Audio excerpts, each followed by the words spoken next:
সুতরাং এটা একটা বড় ব্যাপার, এটা করতে টাইম লেগেছে।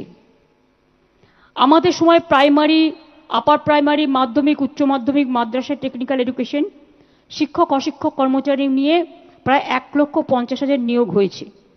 এছাড়াও 10,000 অধ্যাপক এবং প্রিন্সিপাল নিয়োগ হয়েছে। 2016 সালে মাধ্যমিক ও উচ্চ মাধ্যমিক স্তরে বিদ্যালয়গুলোর জন্য শিক্ষক নিয়োগের বিজ্ঞাপন হয়। এই পরীক্ষায় মোট 17,297 জন শিক্ষক মাধ্যমিক ও উচ্চ মাধ্যমিক স্তরের জন্য নিযুক্ত হন। 2016 সালে উচ্চ প্রাথমিক বিদ্যালয়গুলোর জন্য নিয়োগ প্রক্রিয়াও শুরু হয়। দীর্ঘ আইনি জটিলতা কাটিয়ে এই নিয়োগ প্রক্রিয়া সম্পূর্ণ হয় 2025 সালের এপ্রিল মাসে। ফলে এই নিয়োগ প্রক্রিয়ার ভিত্তিতে 9,700 জন নিযুক্ত হন।